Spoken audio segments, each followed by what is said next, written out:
안녕하십니까, 문광입니다.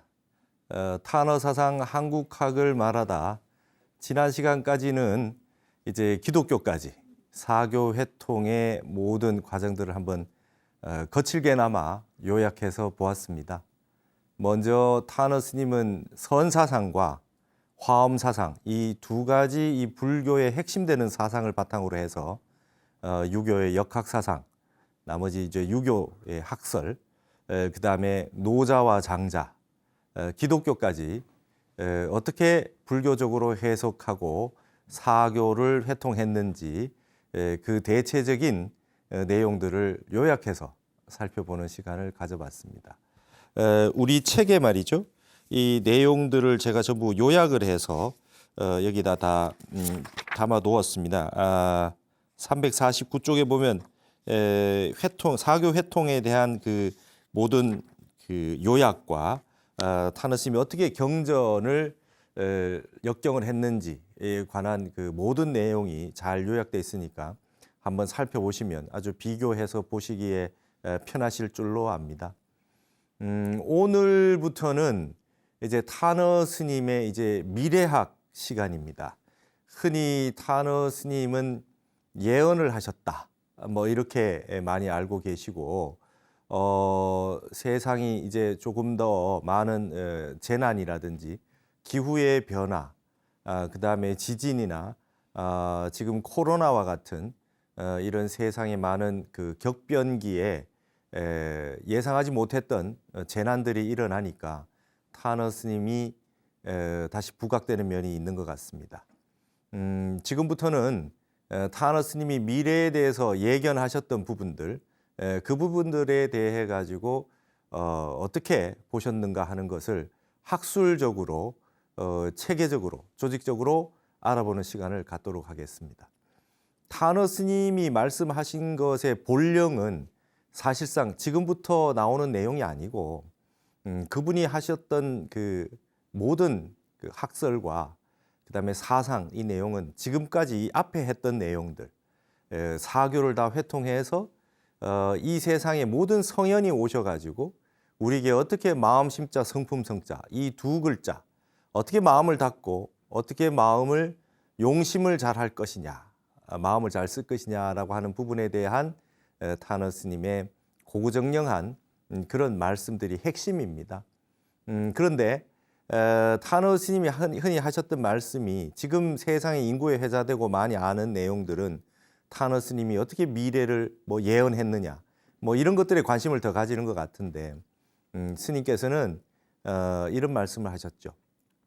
옛 성현들이 미래를 미리 좀 알고 그것에 대해서 말씀을 해주신 이유는 미래에 대해서 획을 그어줌으로 인해서 사람들이 혼란에 빠지지 않고 마음을 바르게 먹고 현실을 잘 받아들여서 잘 대처할 수 있도록 그렇게 하기 위한 것이었다.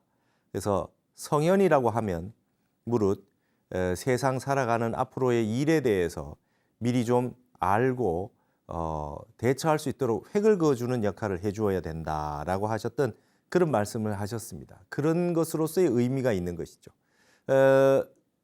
거의 이제 40년이 다 되어 가는데 입적하신 지가 그 전에 하셨던 40년 전, 50년 전에 그분의 말씀이 지금 다시 인구에 회자되고 많이 주목을 받는 이유는 그분의 미래를 미리 보시는 그 해안, 그 지혜로운 법안, 이 불안이 있었기 때문이 아니었느냐 이렇게 생각이 듭니다. 그래서 그런 부분에 대해서 많이 나와 있는 얘기들에 대해서 어떤 것이 진짜 탄어 스님이 하신 말씀이며 어떤 것은 왜곡된 것인지, 그리고 겉으로 드러나는 말씀 속에 어떤 이론과 어떤 학설, 어떤 사상, 그다음에 어떤 정진 수행력을 바탕으로 해서 이 말씀이 나오게 되었는지에 대해서 앞으로 몇 시간에 걸쳐서 탄어 스님의 미래 예견, 예지, 미래학이라는 말을 살펴보도록 하겠습니다. 오늘 그 첫 번째 시간으로 탄어 스님이 말법시대론, 말세라는 얘기는 벌써 예전부터 많이 있어 왔지 않습니까? 말법시대론에 대해서 어떻게 말씀하셨는가를 한번 살펴보는 시간을 갖도록 하겠습니다. 자, 코로나19 시대에 다시 보는 말법 시대론입니다. 2020년 한 해는 코로나로 전 세계가 점철되었다, 이렇게 볼 수 있는 그런 한 해였습니다. 이런 시기에 그러면 과연 타너 스님은 이런 시대를 어떻게 보셨으며, 타너 스님이 이런 시대를 말씀하셨을 때 말세다, 말법시대라고 했을 때 이 내용들은 그저 있는 얘기가 아니라 어떻게 역대의 동서 문명의 사상들은 이에 대해서 어떻게 미리 예견해 두었던가라고 하는 부분들, 타너 스님은 어떤 근거로 지금이 말법시대고 힘든 시대다, 위기의 시대가 온다, 대혼란이 온다, 흔히 말해서 빅하우스가 온다 라고 하는 내용들을 어떻게 설명하고 계셨고, 앞으로 우리 한국인들은 어떻게 이해를 하고 우리 불자들은 이것을 어떻게 받아들여야 될 것이며, 이 내용들을 알고 있는 나라가 극히 드물다. 이 동양의 정신 문명이라고 하는 것을 어떻게 세상에 알려나갈 것인지, 지구의 미래에 대해서 어떻게 대처를 하고 어떻게 받아들여서 어떻게 생활을 할 것인지, 어떤 마음으로 이 위기를 극복해 나갈 것인지에 대해서 말씀하셨던 부분, 그 근거들에 대해서 살펴보도록 하겠습니다. 코로나19를 통해서 우리가 이제 괴질, 전염병이 발생했는데요. 이 괴질이라고 하는 거는 여기 보시듯이 말이죠. 지진이 발생한다, 기상이변이 일어난다 라고 하는 말과 더불어서 대방등 대집경이라고 하는 우리 불교 경전에 그게 일장분이 있고 월장분이 있어요. 그 월장분이라는 곳에 이미 예견되어 있습니다. 말법시대가 되면 큰 전염병들이 계속 온다. 말법시대 현상 가운데 하나고, 이거는 미륵이 하생하기 이전 말법시대에 고약한 전염병이 잇따라 번진다고 그렇게 예견이 되어 있습니다. 여러분 한번 살펴보시면 이 코로나라고 하는 것이 오기 전에도 메르스니, 사스니, 신종플루니, 에볼라니, 이런 전염병들이 계속 있어 왔습니다. 그러니까 한 평균 잡아 4년 내지 5년에 한 번은 이런 전염병들이 계속 왔었는데, 이렇게 팬데믹이라고 하는 전 세계적인 현상으로 일어나서 지구적인 형태로 질병 때문에 모든 생활이 이렇게 장애를 입게 된 것은 이제 코로나 때문인 것이죠. 그러나 이런 것들은 이미 예견되어 있다, 이렇게 얘기할 수 있습니다. 그러면 이제 이 코로나 이후에도 이걸로 전염병이라고 하는 건 영원히 없을 것이냐, 그것은 그렇게 보지 않고 있는 것이죠. 계속해서 잇따라 뭔가 전염병들, 괴질은 계속해서 나올 수밖에 없는 것이다라고 예측되어 있다는 겁니다. 자, 이런 시대는 불교에서는 말이죠, 이걸 어떻게 보고 있느냐라고 하는 부분이 밑에 있는 내용입니다. 우리 금강경에 보시면 열애멸후 후 500세다 이런 말이 있죠. 부처님이 인멸에 드시고 난 다음에 500년이라고 하는 것을 기준으로 해서 5번의 500년이 오게 된다라고 하는 구절이 있는데, 그 구절을 금강경 오가해에 찾아보면 거기에 이게 이제 정신희우분에 있는데, 금강경 오가해에서 조금 전에 얘기했던 대방등 대집경에 있는 내용을 가지고 와서 주석을 달아놨습니다. 열애묘루 후 500세가 뭐냐? 그래서 요 5가지가 있다는 겁니다. 부처님이 인멸에 드시고 난 다음에 첫 번째 500년은 해탈내고다 그랬어요. 해탈이 경고하다 이 뜻이에요. 부처님 인멸하시고 나서 500년 동안은 해탈하는 사람이 많았답니다. 500년. 그래서 여러분 경전에 보시면 부처님 법문을 다 듣고 나서 그 자리에서 환희용약했다. 그 다음에 아라함가를 증득했다. 그 다음에 신수봉행했다. 그 말씀을 그대로 지킬 수 있었고, 그 자리에서 아라함가를 얻고 아주 기뻐서 용약했다. 펄펄 뛰었다. 이런 경전의 내용들이 있거든요. 지금 우리는 그러하지 못한단 말이죠. 그러나 부처님 당시에 법문을 들었던 분들, 그 다음에 부처님이 인멸하신 지 500년 때까지는 해탈내고다. 해탈하시는 분이 많았다. 그 다음 500년을 뭐냐? 선정내고라 그래요. 해탈은 못하셔도 선정에 드시는 분들이 많았다는 거죠. 선정에 드시는 분이 많았다. 그래서 이 1000년간을 말이죠, 정법시대라 그래요. 부처님 인멸 이후에 1000년간을 정법시대다, 해탈내고와 선정내고가 많았다. 그 다음에 500년은 다문내고입니다. 우리가 안한존자를 다문제일이라고 만을 따자 들을 문자 다문경고 다문내고 시대다. 해탈하고 선정에는 못 들어도 부처님 말씀을 다들 잘 외우셨다. 확실하게 부처님 말씀을 잘 듣고 외우고 실천하셨던 그런 시대가 이제 1000년이 지나고 나서 그다음에 온 다문내고 시절입니다. 그러고 난 다음에 500년은 탑사내고입니다.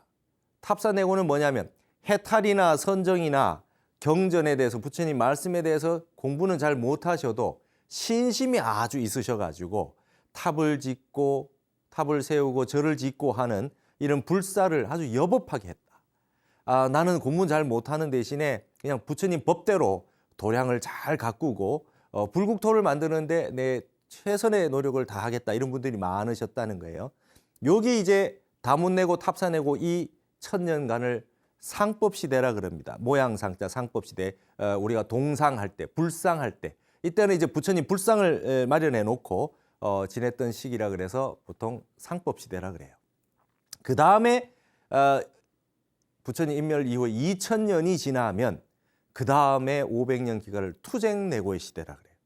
이제 여기서부터는 말법 시대가 시작이 돼요. 정법, 상법이 지나서 이제 말법 시대가 오는데 그 다음부터는 세부적으로 말하면 투쟁내고 시대가 온다 이 말입니다. 부처님이 인멸에 드시고 2000년이 지나고 나면 사람들이 싸운다. 전부 내가 옳다라고 하는 것이죠. 내가 옳다고 그래가지고 크게 보면 이 세상 전체에 대립될 수 있는 모든 대립은 다 일어난다. 그래서 지금 벌어지고 있는 모든 세상에 어떤 그런 그 알력이라든지 대립이라든지 이런 것들은 다 이 투쟁내고의 현상이다. 이렇게 보시면 아실 것입니다. 그래서 불교 내부에서도 이런 논쟁을 하는 것들은 다 정법 시대의 것이 아니다. 이렇게 보시면 됩니다. 내 종파가 옳고 네 종파는 그르다. 그다음에 우리의 학문이 옳고 너의 학문은 그르다. 종파가 많이 나눠져 있지 않습니까? 대승은 소승이라고 얘기를 하고 그다음에 우리가 근본 불교고 대승은 잘못됐다 얘기하기도 하고 우리의 참선 수행법만 옳고 너희들 것은 그르다고 얘기를 하고 이렇게 배척하고 우리만 옳다고 얘기하는 것들이 급격하게 느는 시대가 투쟁내고 시대입니다. 어느 시대에나 교상 판석이 있고 종파가 있고 각 이 엄청난 그 부처님 말씀 가운데 강조하는 것이 있을 수가 있죠. 그러나 서로 상생하고 화합하고 조화했죠. 내 것도 중요한 대신에 나는 이것을 중심으로 수행을 하겠다 하지만 상대편을 비난하거나 잘못된 것이라고 얘기하지 않는 것이 우리의 불교의 전통이고 화쟁의 원리입니다. 회통의 원리였습니다. 그런데 말법 시대로 오면 이제 내 것만 옳고 네 것은 틀렸다라고 하는 얘기가 불교 내부에서도 오게 된다. 뿐만 아니라 불교 내부뿐만 아니라 온 세상의 다른 종교들도 다 마찬가지고 사상, 철학, 그다음에 정치, 경제나 모든 이런 정파에 있어서도 이러한 것이 다 나타나게 된다는 거죠. 그래서 서로 반목하고 시기 질투를 하고 이런 현상이 일어나게 되는 것은 말법 시대의 투쟁내고의 현상이다라고 하는 얘기가 나오는 것이 바로 부처님 경전에 이렇게 나와 있습니다. 우리 불교에. 그럼 유교에서는 어떻게 얘기를 하고 있느냐? 유교에서는 말이죠. 소강절이라고 하는 이 북송의 아주 대단한 역학자가 있었습니다. 소강절이라는 분이 황극경세서라고 하는 책을 쓰셨는데요. 이분이 얼마나 많이 아시냐면 이 지구의 한 단위인 원해운세라고 하는 게 있는데 그게 12만 9,600년이라 그래요. 그 시절을 다 아시는 분이셨다 그래요. 그래서 아주 역학의 최고의 대가라고 하는 상수역의 최고의 대가라고 하는 소강절 선생이 하신 말씀이 바로 사망, 오제, 사망, 오패, 이적, 금수운이 이어지게 되어 있다. 이렇게 얘기를 한 겁니다. 사망이라고 하는 건 천왕시, 인왕시, 지황시가 있고 오제라고 하는 우리가 아는 전욱과 뭐 황제 그다음에 우리가 많이 아는 욤임금, 순임금 시대가 오제 시대고요. 사망이라고 하는 시대가 또 지나고 나면 그다음에 오패가 왔죠. 오패가 오면은 이제 춘추 시대입니다. 뭐 제황공, 진문공이라고 해서 주나라 천자는 가운데 두고 말이에요. 자기네들끼리 패권을 했던 패도 정치라고 하는 그 공자와 맹자가 패도 정치라고 하는 부분에 대해서 아쉬움을 많이 드러냈고 이 맹자 같은 경우는 왕도 정치로 돌아가야 된다라고 하는 패도 정치. 그랬지만은 패도 정치만 해도 말이죠. 나름대로 법이 있었다는 거죠. 그 경쟁이 있었고 법이 있었다. 근데 이 5패의 시절이 끝나고 나면 이제 이적운이 온다 그랬습니다. 이적운이 온다는 거는 중앙에 말하자면 이제 이것은 소강절도 예언했는 시절이죠. 소강절도 이적금수까지는 예언입니다. 소강절 선생도 겪어보지 못한 시대입니다. 뭐냐면 중국 전역을 이 중화민족이 아닌 한족이 아닌 다른 민족이 와가지고 중원을 차지한다. 말하자면 몽고족이 온 원나라나 만주족이 온 이 청나라 같은 경우에 이제 이적운이 되겠죠. 여러분 이제 이렇게 생각해 볼 수 있습니다. 우리나라도 일제 강점기라든지 뭐 임진왜란이라든지 뭐 이런 시기 오면은 우리 땅에 살고 있던 사람이 아닌 외부에서 침입자가 그 땅을 차지하게 됐을 때 어떤 식민지라든지 이런 게 됐을 때 그 땅에 있는 고유한 풍습과 전통과 이런 거를 잘 지켜주지 않으려고 하죠. 그래서 막무가내로 자기 마음대로 그 땅을 활용하고 그 땅에 살고 있는 그 땅의 사람들에 대해서 그 원리 원칙대로 하지 않고 자기 마음대로 하게 되는 현상이 있기 때문에 아무래도 외부에서 침입자가 들어와서 그 땅을 아무리 잘 살게 해준다고 하더라도 무력을 쓰게 되고 안 좋아지기 마련입니다. 그게 이제 이적운입니다. 탄어 스님은 뭐라고 말씀하셨냐면 이적운이라고 하는 청나라의 마지막 이 신의 혁명으로 인해 가지고 청나라가 끝을 맺고 이제 바뀌게 되는 시절이 세상에서는 이제 민주라고 하는 형태로 이제 나오지만 중화민국이라고 하는 것이 신의 혁명을 통해서 이루어졌지만 사실은 알고 보면 그때부터 금수운이다 이거예요. 싸운다. 금수운은 약육강식, 그죠? 우성열패, 센 사람이 무조건 이긴다. 동물의 법칙이 지배하는 세상이 온다. 사실 20세기 초반부터 시작해서 청나라가 망하고 우리도 이제 조선이 망하고 뭐 이렇게 되는 상황을 이렇게 보시면 그야말로 이제 열강들의 제국주의와 세상에 있는 모든 법들이 말이죠. 힘과 무력이 있는 나라가 지배해서 식민지 쟁탈전이 벌어지는 상황이 벌어졌습니다. 이거를 소강절은 뭐라고 했냐면 금수운이 왔다 이렇게 얘기합니다. 말법시대라는 말이나 금수운이라는 말이나 투쟁내고라는 말이나 결코 다르지 않을 겁니다. 그러니까 소강절이라고 하는 분은 이렇게까지 자세하게 알았다는 겁니다. 소강절 같은 분은 얼마나 대단했냐면 중국의 이 후배 중에 소동파가 있었습니다. 소동파가 당시에 이 귀향을 가가지고 항상 살고 있었지 않습니까? 정치에서 밀려가지고 귀향을 가 있었는데 소강절 선생이 미래를 하도 잘 본다 하니까 찾아갔어요. 찾아가서 제가 언제쯤이면 귀향에서 좀 풀려납니까? 이렇게 물으러 갔더니 소강절 선생이 이제 뭐라 그러냐면 천하의 동파가 말이지 이런 거 물으러 다니냐? 에? 너는 뭘 이런 걸 물으러 다니냐 말이지. 이렇게 얘기를 하고 거절을 하면서 이렇게 가는데 말이죠. 갑자기 소동파를 불러요. 그러더니 뭐라 하냐면 우리 증조부의 이름은 아무개요. 우리 조부의 이름은 아무개요. 우리 아버지 이름은 아무개다. 이거를 잘 기억이나 해놔라. 이러더라는 거예요. 그래서 소동파가 이제 그걸 외워서 갔습니다. 그러고 나서 소강절이 세상을 떴거든요. 세상을 뜨고 났더니 소강절이라는 분은 아주 천자들이 너무 좋아했죠. 대대로 천자들이 너무나 좋아했습니다. 왜냐? 뭐 중요한 것들이 있어서 물어보면 미래에 대해서 환하게 알고 있으니 얼마나 도움이 많이 됐겠습니까? 근데 막상 소강절이 세상을 뜨고 났더니 이분에 대해서 자료가 없어요. 정보가 없습니다. 왜냐하면 아주 훌륭한 가문의 집안의 자식이 아니었던 모양입니다. 조상들이 한미한 가정이었던 모양이에요. 그래가지고 비문도 쓰고 국가에서 아주 추존을 해주려고 하는데 자료가 없어가지고 소강절의 부모에 대해서 아는 사람이 누구 없느냐 전국에 수소문을 해도 아는 사람이 없거든요. 이 소동파가 아는 것이 많다고 하니 귀양 가 있는 소동파한테 물어봅니다.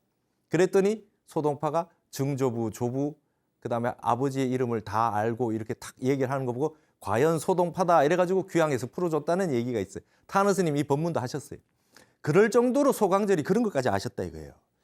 이럴 정도로 소강절이 그때 벌써 이적운 금수운이 온다 그랬어요. 유교에서도 말법시대로는 있는 겁니다. 유교에서도 말법시대로는 있는 겁니다. 근데 탄어 스님 말씀하시기를 말이죠. 투쟁내고가 끝나면 다시 해탈레고가 된다. 다시 정법 시대가 온다. 정법, 상법, 말법 시대에서 투쟁레고가 끝나면 다시 해탈레고의 정법 시대가 다시 한번 온다. 미륵 시대가 온다.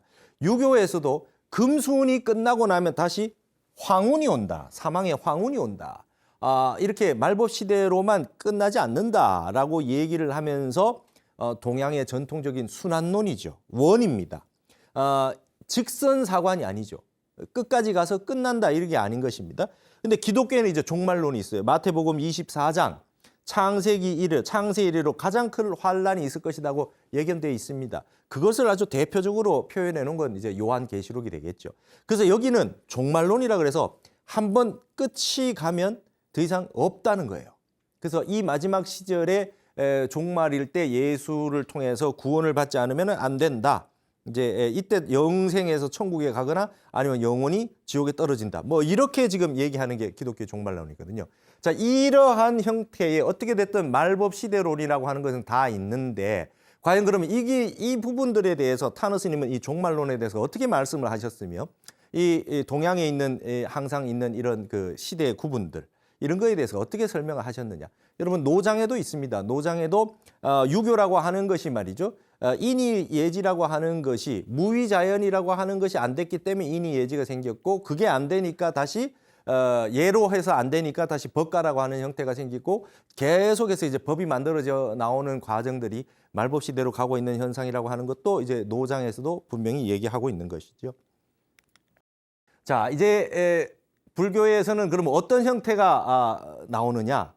불교는 이제 해탈레고가 다시 오고 유교에는 황운이 오는 그 과정이 있는데 그 과도기가 말세라고 하는 것입니다. 이건 나쁜 걸로만 끝나는 것이 아니라 새벽이 오기 위해서는 캄캄한 암흑이 올 수밖에 없다라고 하는 얘기입니다. 그래서 그걸 어떻게 오행으로 설명하고 있는지 타너 스님의 설명이 아주 설득력 있고 굉장히 재미있고 심플합니다. 한번 읽어볼 테니까 한번 보십시오. 원래 원시 시대에는 맨주먹으로 싸움을 하다가 시대가 발전하며 나무로 창을 만들게 되면서 10개의 주먹이 이게 이 맨손이니까 토잖아요. 오행으로 토입니다. 10개의 주먹이 하나의 나무창, 목을 감당하지 못하게 되었으니 이것이 바로 목국토의 원리다. 다 맨손으로 쓰고 있다가 처음에 이제 나무를 가지고 나무를 잘라서 기구를 만들어 쓰고 농사도 짓고 그다음에 싸움도 할 때도 나무를 썼다는 거예요. 나무 창을 만들어서 쓰고 했다는 거죠.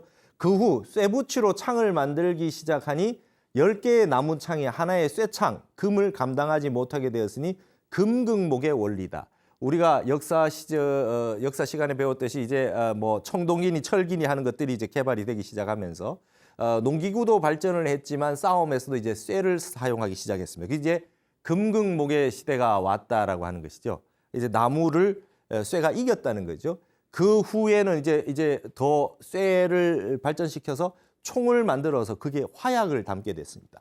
화약을 달아 사용하게 되었는데 10개의 쇠창이 하나의 총, 이게 불로 하자 아닙니까? 총을 감당하지 못하게 되었으니 화극금의 원리다. 그 다음부터 화력이라고 하는 것을 쓰게 된 것이죠. 불을 활용해가지고 이제 쇠를 이기게 되는 형태가 되었다는 겁니다. 그 다음에 이제 전쟁이라고 하는 형태가 더 크게 되고 대포를 쓰게 되고 이런 현상이 일어나게 됐죠. 다시 시대가 변해서 불의 전쟁도 발전해서 불이 발전했어요. 오늘날의 원자폭탄은 바로 불을 극대화하여 사용한 것인데 이는 원자폭탄으로 종결을 맺은 것이다. 불로서 이 전쟁을 하는 것의 극한이 이제 원자폭탄까지 갔다. 이게 타너 스님 말씀이에요. 그 다음에 이제 수소폭탄이 나온 겁니다. 물수자. 수소폭탄이 나오게 되자 원자폭탄이 무력하게 되었으니 수국화의 원리가 됐다. 이것까지 갔단 말이죠. 하지만 세상의 모든 이치는 물국즉반이다. 이 세상의 만물은 말이죠. 극에 도달하면 다시 원이치로 돌아오게 된다라고 했듯이 수소탄을 능가하는 것은 다시 토국수거든요. 맨주먹이 가장 강하다는 수소폭탄을 이긴다. 이렇게 얘기해서 토국수의 원리다. 이렇게 설명했어요. 그래서 이 맨주먹은 바로 도덕군자를 의미하는 것으로 도덕군자 앞에서는 총칼과 원자탄 그리고 수소탄도 아무 쓸데가 없어지는 것이 타너의 미래에 대한 전망입니다. 이 맨주먹이라고 하는 게 뭡니까? 문화입니다. 문화. 문이 무력을 이긴다는 겁니다. 문극무가 되는 것이죠. 이제 이러한 시대가 오면 더 이상은 싸움으로 해가지고 될 수가 없다. 서로 망하기 때문에 가장 강력한 화력을 갖춘 어떤 무기가 살상 무기가 있다 하더라도 이제는 쓸 수가 없어요. 이제 제3의 세계대전이 일어나면 다 죽게 생겼기 때문에 이제는 서로 문화전쟁이다. 문화전쟁이고 문화와 예술과 미학과 그다음에 지혜를 가지고 서로 경쟁하는 시대가 오는 거지 이렇게 싸우는 시대가 아니다. 그래서 결국은 다시 맨주먹으로 온다. 도덕군자가 되는 나라. 이 정신의 세계, 지혜의 세계로 다시 전환하게 되는 시대가 온다. 이 마지막 시대를 살고 있는 게 우리가 겪고 있는 말법 시대라는 겁니다. 그래서 물까지 갔다가 이제 맨주먹의 시대로 와서 근본으로 돌아온다. 그러니까 가장 핵심의 힘은 뭐냐? 심력입니다. 마음의 힘. 마음의 힘이 센 나라가 이기고 정신이 고도로 발전돼 있고 문화민족이 되어야 된다. 그게 이제 타너 스님이 하셨던 예견이죠. 말법 시대로 끝나지 않는다. 그래서 기독교의 종말론에 대해서 타너 스님이 이렇게 해석을 하신 거죠. 성경에도 심판의 날이라고 해서 인류의 종말을 말하고 있지. 말세에 불로 심판을 하는데 그때는 예수도 천사도 모르고 오직 천주님만 안다고 되어 있어. 이게 이제 마태복음 24장의 내용을 가지고 타너 스님이 이렇게 말씀하신 겁니다. 지난번에도 말씀드렸듯이 타너 스님은 한문본 성경을 다 외우셨던 분이라 어떤 내용인지 다 아시니까요. 이런 말씀하셨죠. 멸망의 날이 언제인지는 모르고 성경에 보면 그때는 악이 가진 여자는 낙태를 할 것이고 일단 문 밖으로 나간 이상은 다시 들어오지 말라고 했어. 곧 이게 이제 타너 스님 해석이 지진이 난다는 거야. 요 얘기들은 마태복음에 있고 성경에 있다는 겁니다. 악이 가진 사람이 엄마가 낙태를 한다는 건 놀라서 낙태를 한다는 거예요. 그다음에 다시 집에 문 밖으로 나간 이상 들어오지 말아라 하는 거. 지진이 나면 다시 집에 들어오면 안 된다는 거예요. 그러니까 이것이 뭐냐 하면은 세상에 놀랄 일이 많다. 불안 공포로 놀랄 일이 많아지고 이제 뭔가 지진 같은 것이 일어난다는 것을 이렇게 비추어서 보였다는 것이죠. 그러면서도 성경에는 멸망의 날이 어쩌니까 온다. 온 뒤에는 어떻다라고 하는 체계가 없어요. 자세하게 어떻게 오고 그 이후에는 어떻게 되고 어떤 현상이 일어나서 어떻게 된다는 게 자세한 설명은 없어요. 오직 하나님만 안다. 뭐 이렇게만 설명이 돼 있다는 거죠. 동양엔 그렇지 않다는 거예요. 이것에 대해서 자세하게 역학적 원리로 설명해 놓은 것이 있다는 것입니다. 그래서 그 다음에는 뭐냐? 타너 스님이 본 기독교의 종말론이라고 하는 것이 어떻게 되냐? 종말이 어떻게 되냐? 이건 사실은 멸망이 아니고 종말이 아니고 성숙이고 최후의 심판이라고 하지만 심판이 아니라 결실이다 이렇게 얘기를 하고 있죠. 그러니까 기독교 성경에는 말세에 불로 심판한다고 그랬지요. 말세에 불로 심판한다. 다음 시간에 이제 앞으로 보면 이제 김일부 선생의 정역이라고 하는 거를 타너 스님 해석한 부분을 정역 8개 해설 같은 부분을 쭉 볼 텐데요. 불로서 심판한다는 것이 무슨 뜻인지에 대해서 역학적으로 다 설명해 내고 있습니다. 타너 스님은 기독교에는 불로 심판한다는 말로만 있었지 그것이 무엇을 의미하는지 설명이 없다. 체계적이고 조직적인 설명이 없고 사람들이 불안 공포에만 시달리게 만들어졌다. 정확하게 설명을 해주겠다. 타너 스님이 그렇게 얘기하고 있습니다. 그런데 그것들이 틀림없이 오기는 옵니다. 타너 스님도 이렇게 얘기했어요. 뭔가 남들이 봤을 때 서구에서 말했을 때 종말이라고 말할 정도의 강력한 이 지구의 환란과 변화가 한번 오기는 온다는 뜻입니다. 타너 스님 말씀은. 다만 그 말들에 조리가 없다는 거야. 뭔가 체계가 없고 이론이 말이죠. 애매모호하고 이렇게 설명이 없다는 겁니다. 실질적으로 기독교에서는 요한계시록 같은 거 얘기하기를 꺼려하지요. 그럼 그런 걸 가지고 특별하게 내가 알았다라고 하는 사람들 얘기하는 거 보면 삿된 그 교파로 흘러가는 신천지처럼 말이죠. 그런 경우들이 많지 않습니다. 그다음에 이제 휴거가 일어난다. 이제 종말이 오니까 그걸 준비해야 된다 하는 그 말세에 관해서 얘기하는 그런 내용들이 말하자면 저는 그거를 신문에다 그랬습니다. 구원 인플레이션이다 이랬어요. 구원을 받아야 된다. 뭐 이제 끝났다. 이런 걸 가지고 종교를 사이비 종교들이 너무 많지 않습니까? 그게 왜 그러냐? 체계적이고 조직적이지 않고 조리가 없을 때에 사람들은 더 혹세무민에 빠지게 되고 세근횡계라 그러죠. 숨어 있는 걸 찾게 되고 이상한 그런 얘기들을 쫓아가게 되고 말이죠. 내가 모르니까 그렇게 되는 상황이 된다. 타노스님 이런 말씀을 하신 이유는 이렇게 무슨 그 구세론이라든지 이런 부분에 해서 뭔가 이렇게 한 몫을 하기 위해서 하시는 것이 아니라 스님께서는 제대로 알고 마음이 움직이지 말고 부동심으로 살게 하기 위해서 이런 말씀을 하신 거거든요. 그래서 또 성경에서는 어째서 불로 심판한다, 어떻게 불로 심판한다, 심판한 뒤에는 어떻게 된다, 이게 없잖아요. 그러니까 부조리하다 이거야. 온 서양 세계가 전부 기독교 세계가 얼마나 많습니까? 기독교 신자들이. 그러나 그분들이 다 자세한 내용이 없어요, 정보가. 그다음에 막연하게 불안할 뿐입니다. 그리고 그 부분에 대해서 알았다는 사람들이 나와서 엉뚱한 소리를 해도 속기가 쉽다 이거죠. 그래서 역학적인 원리로 볼 때는 멸망이 아니고 성숙이야. 심판이 아니라 결실이다 이거야. 결과적인 면에서는 좋게 보는 거야. 이렇게 얘기를 하고 있죠. 그래서 여러분 이 부분에서 타너 스님이 하시는 말씀이 가장 핵심되는 얘기가 말이죠. 이겁니다.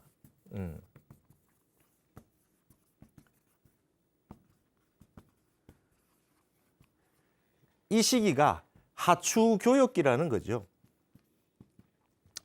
지구는 종말을 맺거나 영원히 심판에서 끝이 나거나 그런 것이 아니고 지구는 이제 여름에서 겨울로 넘어가는 교역의 시절이 왔다는 겁니다. 여름이 가을 되는 거, 여름이 가을 되는 시절이 맞이했다는 거. 이거를 금화교역이라 그래요. 금화. 금화교역이라고도 이렇게 말을 씁니다. 불기운이 쇠기운으로 바뀌어가는 시절이다. 여러분 여름은 불이고요. 가을은 쇠의 기운이죠. 그러면 여름에 모든 것이 풀도 그렇고 나무도 그렇고 가장 왕성하게 확 피어납니다. 확 피어났다가 그것이 가을이 되면 잎을 떨어뜨리죠. 그러니까 이제 숙살지기라 그럽니다. 환하게 피어났던 것들을 떨어뜨려야 이제 열매를 맺지 않습니까? 그래서 가을이라고 하는 것은 이제 결실을 맺는 시절이라 이거죠. 결실을. 그러니까 여름이라고 하는 시절은 불의 시절이죠. 우리가 불교에서 화택이라 그러잖아요. 삼계가 화택이다. 불구둥이다. 이렇게 얘기합니다. 그러니까 지구가 뜨거워졌다 이거예요. 지구가 달궈져서 뜨거워졌다. 지구 전체가 불기운이 요동을 친다.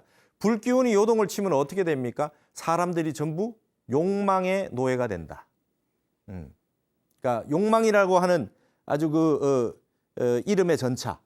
스톱하지 않고 끊임없이 욕망을 추구해 나가는 형태가 됩니다. 여름이 되면 옷을 함부로 막 벗죠. 더워서. 그러니까 윤리, 도덕성이 떨어지게 되고 그다음에 세상의 모든 이 지구에 있는 모든 기운이 다 자기를 발산시킵니다. 기운을. 그러니까 욕망을 무한대로 발산한다. 그러니까 윤리, 도덕을 얘기하게 되면 그거는 거부당한다. 이렇게 되는 시절이 온다는 거죠. 그러나 이것도 한 시절의 과정이라는 것입니다. 그래서 말법 시대라고 하는 게 이제 불교에서는 전부 말이죠. 화택이다라고 하는 형태로 설명하고 있죠. 불구덩이라고 하는 말로 설명하고 있습니다. 그래서 이 불기운이 극성에 도달했을 때가 말법 시대에 나타나는 현상이라는 겁니다. 이렇게 될 때 나타나는 현상이 어떠냐? 우리가 수승하강의 원리에 입각해서 사람이 자선을 할 때 이렇게 앉았을 때 이렇게 물기운은 위로 올라가고 불기운은 이렇게 내려와서 단전에 따뜻한 기운이 모이고 정신은 맑아지는 현상이 돼야 수승하강이 돼야지 참선이 된다고 했는데 만약 이것이 거꾸로 돼가지고 불기운이 위로 올라가고 물기운이 내려오는 현상이 돼서 사람이 전부 다 화가 많고 화병이 많고 불기운이 올라오면 나타나는 현상이 어떻게 되겠습니까? 예, 여기에 우울증이라든지 화병이라든지 그다음에 갖가지 신경정신과에 해당하는 모든 내용들이 여기에 해당하는 형태가 일어나게 됩니다. 공황장애라든지 우울증이라든지 이런 거에 한 번씩 다 시달릴 수밖에 없는 지구적 환경이 이러한 형태에 놓여 있다. 이렇게 보시면 그리고 지구는 온난화가 되고 있고 지구의 온도는 점점 올라가고 있으며 북빙하는 녹고 있다 이거죠. 이게 불로서 나타나는 현상들 이렇게 현상이 있는데 결론적으로 타너 스님이 하시는 말씀이 이거는 대환란이나 이런 현상은 기상, 기후, 지각 이런 부분에 지질이라든지 이런 모든 부분에 다 일어나는 현상이 한 번은 피할 수 없는 거대한 한번 혼란이 온다는 것이죠. 이것이 투쟁내고요, 금수운이요, 기독교에서 말하는 멸망기다 이렇게 다 볼 수 있다는 거다. 근데 이거는 지구는 말이죠. 아직까지 멸망하거나 하는 것이 아니라 이제 가을을 맞이한다는 겁니다. 이제 성숙의 계절로 도달하고 있다. 그렇게 이제 설명을 해야 된다는 것이 이제 타너 스님의 역학적 의견이시거든요. 그러니까 이러한 형태의 바탕이 되는 게 이제 김일부 선생이 말했던 이제 정역이라고 하는 형태입니다. 그래서 동양의 이제 역학에서는 이 말법시대론을 유교나 그다음에 노장이나 불교나 기독교에 나온 모든 말법시대론은 거의 일치를 하고 있어요.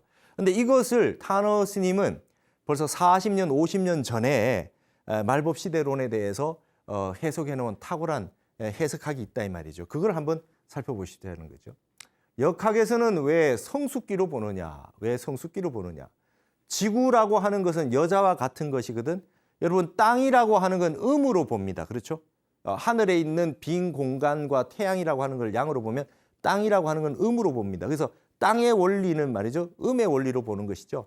그래서 타너 스님 그런 말씀 많이 하셨어요.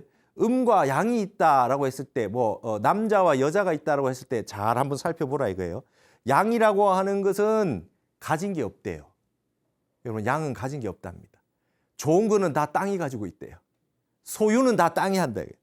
물도 땅이 가지고 있고 곡식도 땅이 가지고 있고 꽃도 그렇죠. 아름다운 모든 것, 그 다음에 윤기 있는 모든 것, 그 다음 땅이라든지 땅에서 생기는 모든 곡식과 모든 것들은 소유는 땅이 한다. 그러면 하늘은 뭐 하느냐? 텅 비어 있다 거예요. 창조를 하고 그 다음에 폼만 잡는 거예요. 위에서 폼만 잡는 거다 이렇게 얘기하죠. 우리가 북한산 인수봉이 우뚝 솟아 있어서 폼이 나고 멋있지만 거기에는 뭐를 간직하고 있을 수가 없어요. 전부 계곡으로 다 떨어지는 겁니다. 계곡으로 다 떨어져. 그래서 이 계곡에 상선 약수요. 가장 좋은 거는 물과 같다 그러고 노자에서 그렇죠. 그다음에 최고는 말이죠. 꼴짝이 곡신불사라. 곡신이 죽지 않는다. 계곡의 신이 죽지 않는다. 세상의 모든 것들은 계곡으로 다 떨어지게 마련이 돼. 그래서 가지고 있는 것은 다 땅이 가지고 있다는 거예요. 땅이 가지고 있는 겁니다. 소유는 다 땅이 한다 이거예요. 그래서 여기서 뭐냐면 지구라고 하는 땅을 음의 의미로 보고 여성의 의미로 봅니다. 그래서 타너 스님 해석이에요. 이건 딴 데서 보기가 어렵습니다. 그런데 천지개벽 이래로 지구가 미성숙이었다 이거예요. 지구가 미성숙한 상태로 있었답니다. 지구라고 하는 형태가 삐딱하게 서가지고 23.7도 이렇게 기울어져 있지 않습니까? 기울어져 가지고 이렇게 돌고 있기 때문에 정확하게 달이 안 맞습니다. 그렇죠? 윤달이 생기고 지구가 이게 기울어져서 돌기 때문에 이게 미성숙의 원리로 본다는 거죠. 그럼 성숙기는 뭐냐? 성숙기란 뭐냐? 여자가 하초에 양기가 들어가면 성숙기가 오거든. 여자가 이제 초경을 하고 이제 여자가 성숙해서 어른이 되어오는 과정은 불기운이 들어왔을 때 이제 성숙기가 되듯이 지구에 불기운이 들어서 양기가 돼서 불의 기운이 나타났을 때 이제 성숙기가 온다는 겁니다. 아까 말했듯이 여름의 기운인 겁니다. 그리고 지금이 말법시대라서 화택이라 그래서 불구덩이라고 하지만 불기운이 들어와야만 가을이라고 하는 성숙의 길을 맞이한다는 것이죠. 그래서 그런 형태의 이 땅 밑으로 잠재한 불이 들어간 지 120여 년 전부터였다 이거예요. 이렇게 김일부 선생의 정역이라고 하는 게 나온 게 1879년에 처음에 개상이 떠서 1885년에 처음으로 이제 정역이라고 하는 한국적 역학이 나왔습니다. 이거에 대해 자세하게 다음 시간부터 설명을 해드리겠습니다. 그것이 나온 지가 120년 됐다는 거예요. 이게 말이죠. 타너 스님 해석이. 그 역학이 나온 지가 120년이 됐기 때문에 이제는 불기운이 만들어지기 시작했던 게 지구에서 100년이 넘었다는 겁니다. 타너 스님 당시만 해도. 20년 전에 이런 말을 하면 미친놈이라 그래서 타너 스님 당신 하신 말씀이에요. 그런데 지금은 믿어요. 북빙양이 녹아내린다는 것을 다 아니까. 지금 여러분 북극이 녹고 있다라고 하는 거 여러분 이제는 우리가 다 믿지 않습니까? 40년 전에 타너 스님 하신 말씀입니다. 지금은 북빙하가 녹고 있다라고 하는 거를 이제는 사람들이 좀 믿기 시작했다. 20년 전만 해도 그런 걸 믿는 사람이 없었다는 겁니다. 이때 이미 말이죠. 북빙하가 녹고 있다라고 하는 뉴스가 나오기 시작했거든요. 타너 스님이 그런 말을 근거로 제시하면서 이제 북극이 녹고 있다는 걸 알겠느냐 이런 말씀을 하신 거죠. 왜냐하면 지구에 불기운이 들어왔다는 것이죠. 그래서 기독교에서는 현세를 말세라고 해서 최후의 심판을 받게 된다고 합니다. 그러나 동양 정역의 원리는 후천 세계의 자연계와 인류의 생태에 대해서 빈틈없는 이치로 설명을 주고 있습니다. 서양의 예언들은 인류 종말을 말하지만 실은 오히려 온갖 인류의 부조리가 사라지고 낙원이 이룩되는 신세계입니다. 이렇게 스님이 설명하셨던 겁니다. 그래서 스님은 유교, 불교, 노장, 기독교 전부 지금 현대가 우리가 살고 있는 시대는 말법시대다. 말세다. 말세의 운명은 회복이 불가능하다. 말세 명운은 불회복이다. 제가 모셨던 해자 암자, 해암 큰 스님도 이런 말씀 많이 하셨어요. 회복은 불가능하다. 이제는 이걸 끝이 나서 새로운 시대가 오게 된다. 이렇게 얘기했습니다. 서구에서는 종말론을 얘기했지만 우리 동양에서는 개벽을 얘기한다. 새로 다시 한번 말이죠. Great Open, 새로운 큰 시작이 열린다. 그것을 이제 여름이 가을로 변하는 시기로 본 겁니다. 그래서 타너 스님은 이와 같은 말법 시대론에 대한 해설을 이미 40년, 50년 전부터 하셨고 이 땅에 어떤 일이 있더라도 흔들리지 말아라. 마음을 놀라서 함부로 업을 잘못 짓거나 그런 일을 하지 말고 마음 수행을 하면서 잘 이 세상을 관조하면서 이치를 알고 기독교의 종말론은 너무 무섭다 이거죠. 그래서 동양의 역학의 이치에 의해 가지고 보라 이런 말씀을 하셨습니다. 그래서 다음 시간부터는 이제 타너 스님이 하셨던 미래 예견, 미래 예지 이런 부분들에 대해서 조금씩 깊이 있게 살펴보시는 시간을 갖도록 하겠습니다. 오늘은 이것으로 마치겠습니다. 감사합니다. 안녕하십니까, 문광입니다. 타너 사상 한국학을 말하다 오늘 이 시간은 지난 시간에 이어서 타너 스님의 미래학에 대해서 공부를 좀 해보도록 하겠습니다. 지난 시간에 타너 스님이 이제 말법시대론에 대해 가지고 어떻게 보셨는가 하는 시작을 좀 했었는데요. 오늘 이 시간은 주제가 이겁니다. 간산사상과 미래학이다. 지구의 격변과 변화에 대한 예견이다. 타너 스님이 어떻게 이 지구가 흘러갈 것이냐, 그다음에 어떻게 미래가 펼쳐질 것이냐라고 하는 얘기를 해놓으셨는데요. 여기에 대해서 간산사상이다. 제가 이렇게 말을 만들어 가지고 박사 논문에도 쓰고 그 얘기를 타너 스님의 학술 사상이라고 이렇게 얘기를 했습니다. 왜 그러냐 하면 이 간산이라고 하는 것은 우리가 주역도 공부를 하긴 했지만 이 8괴가 있습니다. 8괴 가운데 건곤, 감리, 그죠? 진손, 그다음에 간태라 그래서 이 간이 주역 8개 가운데 하나가 이제 간괴입니다. 근데 이 간이라고 하는 것이 특별하게 타너 스님이 출가하기 이전에 이제 육아의 선비들 예전에는 전부 자를 줬습니다. 이름 말고 자가 있거든요. 이제 그 성인이 될 때 무렵 이제 자를 줘가지고 이름은 나의 명예이기 때문에 이름을 잘 안 부릅니다. 그리고 자를 불러요, 친구들끼리도.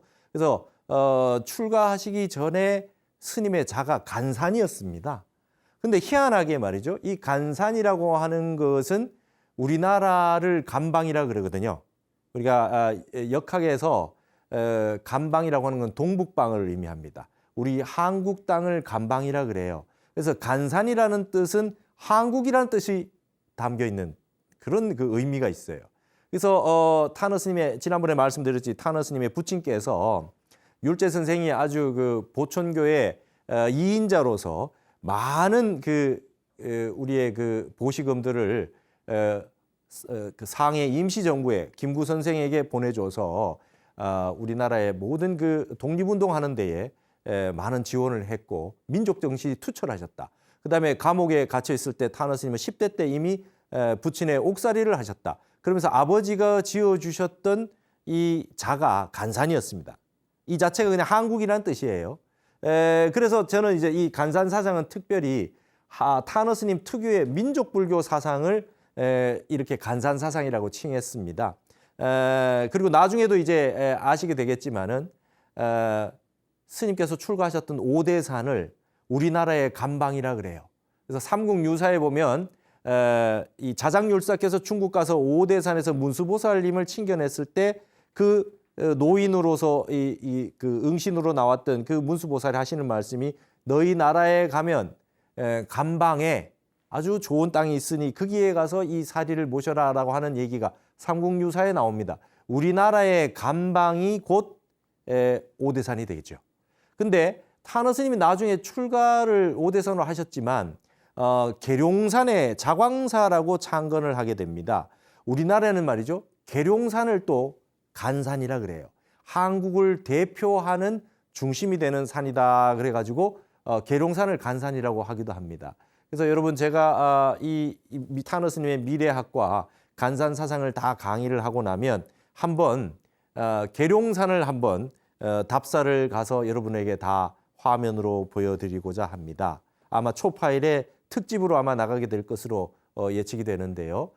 그때 이제 이 간산이라고 하는 모든 모습들을 다 사상을 아시게 될 겁니다. 그래서 타너 스님의 우리 민족 불교 사상, 불교를 중심으로 해서 우리 민족 정신에 나타난 사상을 저는 간산 사상이라고 그렇게 칭을 했고요. 그다음에 여기에 있는 간산 사상이라고 하는 건 한국 땅이 앞으로 세계의 중심국이 될 것이다라고 하는 것이기 때문에 타너 스님의 그 독특한 미래학이라고 하는 형태를 또 간산 사상이라고 이야기할 수 있을 것이다. 이렇게 지금 저는 그 학술 논문에 썼습니다. 그래서 이제 스님의 간산 사상이라고 하는 것은 민족 불교 정신이고 한국이 뭔가 이 후천 세계의 중심이 되는 나라가 될 것이고 우리의 문화와 정신이 무력이 아닌 문화의 시대가 올 때는 한국의 정신 문명이 크게 역할을 할 것이다. 도덕 군자의 나라이기 때문에 그렇다. 이런 것으로 이제 해석을 하신 거죠. 타너 스님이 이제 출가에 하셨을 때 하기 전에 간이라고 하는 단어를 썼는데 역학에서는 이 간을 뭘로 보냐? 동북방이라고 보고요. 그다음에 이 그칠 지자 지하라고 풉니다. 지하라고 풉니다. 그래서 이 지하라고 하는 것을 가지고 타너 스님은 그런 말씀도 합니다. 세상의 모든 것들이 환란이나 지진이나 뭐 역병이나 이런 것도 결국 우리나라에 들어오면 마지막에 그치게 된다. 진행이 멈추게 된다. 이렇게 설명을 하신 바가 있어요. 그리고 이 형제, 부모 이런 걸로 볼 때 소남으로 봅니다. 이 양효가 하나 있고 음효가 두 개가 있어서 소남으로 봅니다. 젊은 청년이다 이 뜻입니다. 한국 땅이. 그래서 예를 들면 BTS 같은 것도 이게 소남의 정신으로 풀 수가 있습니다. 뭔가 한국 땅에 간에 이 운기가 오면 타너 스님 이걸 간도수라 그래요. 간의 운이 들어오게 돼서 한국이 세계적인 역할을 하게 될 때 한국의 청년 정신이 세계를 한번 놀라게 할 거다. 그러면서 타너 스님 당시에 그런 말씀도 하셨습니다. 4.19라고 하는 것이 대학생들의 정신 아니냐. 전 세계가 대학생들의 이 밝은 정의의 외침을 통해 가지고 정부가 뒤바뀌는 경우는 거의 없다. 이게 바로 우리가 소남을 의미하는 간방에서 우리의 운이 도래하고 있다는 것을 의미하는 것이다. 이렇게 말씀하셨고 그때 당시에 타너 스님이 이제 상학적으로 관상 이런 데도 대가 있었기 때문에 이런 말씀도 하셨죠. 지금 젊은 청년들의 얼굴을 봐라. 우리보다 훨씬 복이 많고 잘 살 것이다. 우리의 미래가 밝다는 것이 젊은 사람들의 모습을 보면 환하게 알 수 있다. 앞으로 우리는 청년 정신이 한국에 큰 역할을 할 것이다. 이렇게 얘기했는데 스님이 40여 년 전에 얘기했지만 이제는 BTS가 전 세계에 한국어로 노래해서 빌보드 차트 1위를 하는 그런 시대가 오지 않았습니까?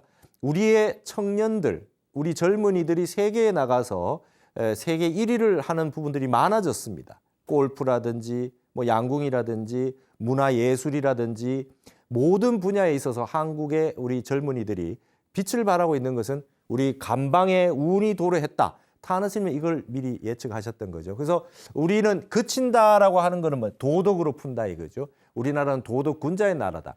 무력이 횡행하고 폭력이 난무하는 시절에는 우리나라가 빛을 발하지 못한다. 당하고 있었다. 그러나 무력이 끝나는 시대가 오면 문화의 시대가 오고 토국수의 시대가 와서 맨주먹의 시대가 올 때는 한국이 세계의 정신 문화를 한번 선도하는 시대가 올 것이다 라고 했기 때문에 이 간이라고 하는 의미는 그런 뜻을 가지고 있습니다. 그래서 타너 스님은 항상 간방 얘기를 많이 하셨어요. 그래서 간방의 역학적인 의미는 시만물이요 종만물이다. 모든 세상에 있는 마무리를 끝을 간방에서 하고요. 시작도 간방에서 한다고 돼 있어요. 그러니까 끝과 시작을 하는 것의 의미를 주역에서는 간이라 그럽니다. 상징이 됩니다. 이 간이라고 하는 걸 가지고 방향은 어떻고 의미는 어떻고 여러 가지 상징을 쓰거죠. 그걸 이제 역상이라 그럽니다. 주역은 심볼릭한 세계로 이루어져 있다. 그게 이제 시만물이요 종만물이다. 그러면 말법 시대의 마지막의 마감을 우리나라에서 하고 세상이 다시 후천 세계가 있다고 한다면 그때의 문화와 정신의 시작을 한국에서 열어젖힌다. 이런 의미로 타너 스님이 설명을 하시고 계셨어요. 자가 간산이니까 제가 이러한 타너 스님의 민족 사상, 우리 한국이 아주 미래에 말이죠. 희망이 있고 낙천적인 긍정적인 미래학을 펼친 타너 스님의 이 미래학을 저는 간산사상이라고 얘기했던 겁니다. 그래서 스님은 어떻게 얘기했냐면 미래학이라는 말을 왜 붙였냐 하면 타너 스님 직접 이런 말씀을 하신 적이 있어요. 역학을 응용하여 미래를 투시하는 미래학 공부를 취미로 하고 있다. 이렇게 말씀하신 적이 있어요. 엘빈 토플러의 미래학, 퓨처올로지 뭐 이런 얘기가 나오는 게 70년대부터 시작해서 우리나라에 온 게 타너 스님 때는 잘 없었습니다. 서양에서도 이제 미래학이라는 말이 나오기 시작할 무렵이었고 그때 타너 스님이 그냥 스스로 당신께서 미래학이라는 용어를 쓰고 있어요. 그리고 핵심은 선과 화음이지만 취미로다가 미래학을 하고 있다 이런 말씀을 하셨어요. 근데 그게 기본이 역학을 중심으로 해서 한다는 것이죠. 그래서 타너 스님은 이제 우린 이런 걸 아셔야 되겠습니다. 예언이라는 말은 사용하지 않았어요. 나는 노스트라다무스류의 예언가가 아니다 이렇게 얘기했어요. 무속인이 아니다 이거지. 그다음에 어떤 그런 그 에드가 케이시라든지 뭐 이런 미래 예언가들을 하고 다르다는 거예요. 나는 그런 사람들하고 수준이 다르다 얘기했어요. 예언이란 말을 쓰지 마라. 나는 이런 말씀을 생시에 하셨습니다. 그래서 미래에 대해서 쓰는 말이 예견이나 예지라는 용어를 썼고 미래학이라는 용어를 썼어요. 그래서 앞으로 타너 스님의 어떤 예언 이런 많은 표현은 앞으로 사용하지 않는 것이 좋겠습니다. 타너 스님이 직접 나는 예언가가 아니다. 이렇게 말씀하셨으니까요. 그러면 나는 어떤 거냐? 어떤 거냐? 나의 미래학은 차원을 달리하고 있다. 그런 예언하는 사람들하고 다르다. 나는 아주 동양의 핵심인 역학과 우리 불교의 핵심인 참선을 바탕으로 해서 이런 것을 바탕으로 해서 하고 있기 때문에 차원을 달리하고 있다. 그러면서 하신 말씀이 정감록 같은 거는 다 믿을 수는 없다. 우리가 유명한 정감록이 있지 않습니까? 거기에는 좀 맞는 말도 있지만 막 여러 가지 책들이 모여 있어서 다 믿을 수는 없다. 그리고 정감록이라고 하는 거는 미래학이라고 한다면 적어도 모든 사람들에게 희망을 줄 수 있고 대처를 할 수 있는 어떤 체계적인 시스템이 있어야 되는데 정감록에 있는 건 많은 건 뭐냐면 십승지라든지 이렇게 해서 환란이 났을 때 우리끼리만 어디 가서 좀 환란을 극복하고 피할 수 있을까라고 하는 결록들이 있기 때문에 이런 책들은 그다지 값어치가 없다. 모든 이 세상 사람들이 같이 공유해서 같이 위기를 극복할 수 있는 그런 사상이라야 되지. 뭐 우리끼리 그냥 거기 어디 숨어가 가지고 우리만 살아남겠다, 우리만 좀 좋아지겠다라고 하는 그런 거는 미래학으로서의 값어치가 별로 없다. 이렇게 스님 말씀하셨습니다. 그래서 타너 스님 미래 예지라 그랬죠. 미래 예지의 성격이 어떤 거냐? 타너 스님 미래학의 특징은 말이죠. 나의 그 미래 예지는 이렇게 구성되어 있다. 스님이 말씀하셨어요. 인간의 예지 본능이 있다는 겁니다. 여러분 비가 오면 말이죠. 비가 오려 그러면 동물들이 이미 알고요. 그죠? 지진이 일어나고 화산이 폭발하면 이미 개미들이 다 이동을 하고 물고기 떼도 움직이고 다 그렇지 않습니까? 동물들도 이미 예지 본능이 있어요. 자연에 대해서 감각을 하고 있단 말이죠. 근데 만물의 영장이라 그러고 최고의 불성을 갖추고 있는 지혜로운 인간이 왜 예지 본능이 없겠냐? 이거는 누구나 가지고 있는 본능이라는 겁니다. 지금 우리가 흙을 밟지 않고 전부 아스팔트, 시멘트 길을 걷고요.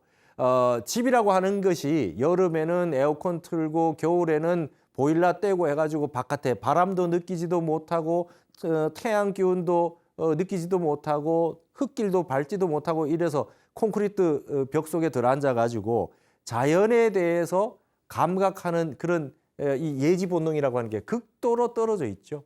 사람처럼 멍청한 포유류가 없게 된 겁니다. 지금 지구가. 그렇게 우리가 살고 있는 거죠. 그러나 동물들이 우리보다 훨씬 예지 본능이 강해진 게 느껴지는 거지만 사실은 그렇지 않다는 거죠. 인간이 가장 예지 본능이 강하다는 거예요. 이거는 순수한 노장으로 말하면 무의자연, 우리로 말하면 공, 불교로 말하면 공의 바냐바라밀에 입각해서 마음을 탁 비워서 무심한 상태로 자연에 완전히 천연적으로 돌아가서 천진한 상태로 돌아가면 이 순수한 이런 그 지혜가 나온다 말이죠. 그래서 타너 스님이 말한 예지 본능이라고 하는 것은 우리 불교에서 말하는 반야지혜가 되겠습니다. 그 다음에 우주의 섭리를 꿰뚫어서 학술적 원리로 집대성하고 산학, 이게 이제 상수학이죠. 상수학. 수리학이라고 하는 이 동양의 역학적인 산학에 기반을 둔 그 역학.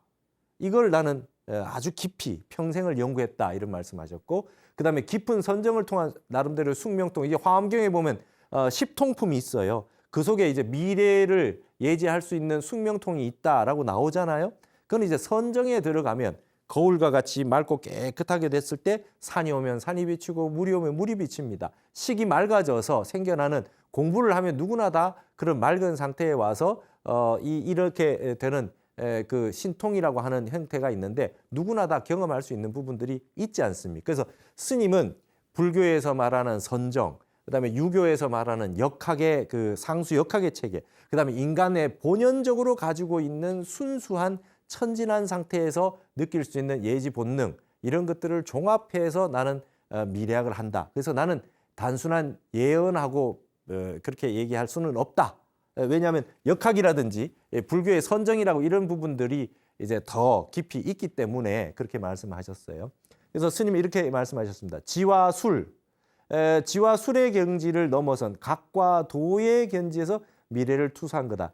지의 반대말이 각입니다. 이게 뭐 아는 것이고요. 각이라고 하는 건 깨닫는 것이고, 술이라고 하는 거의 반대말이 도가 되겠습니다. 지난번에도 한번 말씀드렸지만 많이 알아서 알게 되는 걸 이제 지락을 해요. 지식 같은 거. 그다음에 뭐 이렇게 역학이나 이런 부분도 많이 연구해서 알게 된 걸 이제 술학이라 그러죠. 술사라 그러고요. 그러나 이 각이라든지, 각은 아는 것이 끊어진 것을 각이라 그래요. 생각이 끊어진 자리가 깨달을 각자고요. 도라고 하는 거는 언어 문자를 떠나 있는 세계. 아는 것이 끊어져서 무소부지라, 모르는 것이 없어지는 것을 도라 그러고 각의 세계라 그래요. 그래서 타너 스님이 이렇게 뭔가 많이 아시게 된 것을 그냥 술학을 연구를 많이 하고 지식을 많이 쌓아서 그렇다? 절대 그런 것이 아니다. 그래서 늘 술과 도의 차이, 지와 각의 차이를 많이 말씀을 하셨거든요. 그래서 이런 말씀을 해서 아는 것이 끊어진 경지에서 모르는 것이 없어지는, 환히 알아지는 세계가 펼쳐진다. 그 말씀을 하셨어요. 그래서 이런 말씀도 하셨습니다. 나 같은 사람이나 그런 걸 알고 있지 알고 있는 사람이 잘 없다. 이제 여러분, 이제 불교에서도 큰 스님들이 많이 계셨지만 20세기 한국 불교사에서 타너 스님처럼 좀 특별한 이런 그 모습을 보여준 분이 많지는 않습니다. 학술적으로, 그다음에 불교학적으로도 가장 많은 저술과 밝은 어떤 그런 모습들을 보여주셨지만, 이런 동양에 있는 많은 여러 가지 술학의 체계에 대해서도 환히 다 꿰뚫고 있으셨고, 거기에 대해서 역학의 세계나 이런 부분에 대해서도 당대의 최고라 하는 분들이 다 타너 스님에게 와서 인정받으려고 했다 이 말이죠. 인정받으려고 하셨다. 그래서 아주 스님은 오는 사람 막지 않고 누구나 와서 대화를 하도록 문호를 열어가지고 다 얘기를 펼쳐놓고 해보자 이렇게 하셨던 분이거든요. 그런 부분에서 아주 대단한 모습을 보여줬다. 그런데 이제 타너 스님 많이 알고 계신 부분을 말씀을 하셨지만 당시의 시대적 한계 때문에 다 말씀도 못 하셨을 겁니다. 그래서 지금 얘기하면 못 알아들으니까 내가 얘기를 다 하면 내가 미친놈이 된다 이런 말씀까지 하셨어요. 그러면서 어떤 말씀을 하셨냐면 이 구절이 말이죠. 성명규지라고 하는 이제 그 도교에 수련하는 비법이 나와 있는 책인데 제가 이제 이 구절만 보고 그 책을 찾아봤더니 저 성명규지라는 책이 나와요. 그러니까 타너 스님이 도대체 얼마나 많은 책을 보셨는가 이 말입니다. 도교에 수련하는 비법이 담겨 있는 그런 책입니다. 여기 이런 말이 있어요. 상봉차리 입담자여 천만인중 무일이니라 이런 구절이 성명규지에 있는데 이 뜻이 뭐냐? 서로 만나 이러한 이치를 담론하는 이는 천만인 가운데서 한 사람도 없을 것이다. 이 말이 바로 내 말이다. 이렇게 타너 스님이 얘기했단 말이죠. 그러니까 세상의 미래를 보고 앞으로 세상이 어떻게 펼쳐질 것인가라고 하는 것을 미래학으로, 미래 예지 예견으로 역학과 불교의 선정과 인간이 가지고 있는 순수한 본래의 천진한 예지 본능을 가지고서 이렇게 해서 환하게 알고 계셨는데 과연 나랑 같이 대화가 되는 사람이 천만인 중에 한 명이 드물구나 이런 말씀을 그렇게 하셨던 내용이 있습니다. 그래서 스님께서는 지난번에 말씀드렸듯이 성현이라고 하는 인물은 혼란할 때가 올 때 그 이후의 세계까지도 얘기를 해줘서 고난을 쉽게 넘어갈 수 있도록 노력을 하고 극복을 하고 위기를 벗어날 수 있도록 근본을 지적해 주는 분이 성현들이었다. 그래서 저는 타너 스님의 미래학의 특징을 낙천적 미래학, 긍정적 미래학이다. 저는 이렇게 봅니다. 그래서 뭔가 우리 한국이 희망을 가질 수 있고 한국인이 이 땅에 살고 있는 자긍심을 가지고 우리 한국을 조국을 사랑할 수 있도록 해주는 그런 부분도 있었다. 그리고 이것은 그냥 허황된 이야기가 아니라 앞으로 간방에 간방운이 와서 이 미래가 밝아지게 돼 있다라고 하는 것을 미리 역학적으로 다 아셔서 설명을 해주셨기 때문에 지금 우리나라에 발전하는 우리의 그 잘하는 문화의 어떤 양상들을 설명할 수 있는 그런 계기가 된다 이 말씀이죠. 자, 그다음에 타너 스님이 말씀을 많이 하신 것이 지진에 대한 말씀을 많이 하셨습니다. 지구가 지난번에 말씀드렸듯이 이제 이것이 지구가 성숙을 하게 돼서 지구에 큰 변화가 온다고 했을 때 나타나는 양상들 가운데 큰 것이 지진이라는 것이죠. 이게 여러분 잘 아시다시피 지구는 이제 링 오브 파이어에서 불의 골이라고 해서 환태평면 조산대라고 하는 게 이렇게 쭉 형성이 되어 있고 곳곳에 지진대가 있죠. 그러나 그 땅 속에 멘탈 안에 불기운이 형성돼서 뜨거워진다면 이제 여기에 땅 속에 지각 속에 변동이 일어나게 될 겁니다. 그렇게 해서 일어나는 많은 현상들이 이제 지각판들이 있는데 그 판들이 이제 움직이면서 부딪히면서 일어나는 현상들이 거대한 지진이고 그것이 이제 바닷속에서 일어나면 해일이 될 것입니다. 그런 형태가 나타나서 지구에 굉장히 많은 변동이 일어나고 그걸 거치고 난 다음에 이제 새로운 세상이 한번 오게 된다 이 말씀인데요.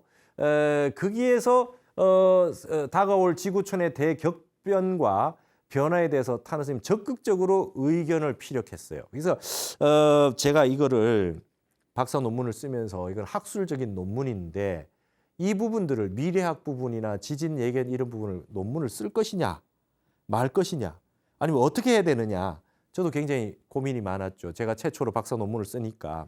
그래서 일부의 스님들이나 여러 어른들도 그건 좀 빼는 게 어떻겠느냐 이런 말씀하시는 분도 계셨고 스님께서 당시에 강의를 하시거나 큰 법회를 열거나 월정사에서 2달간 동양학 특강 그다음에 화엄학 강좌 이런 걸 하실 때도 마지막에 반드시 마무리를 이 미래의 학을 얘기를 하시면서 정역을 얘기하고 이런 부분으로 마감을 하셨거든요.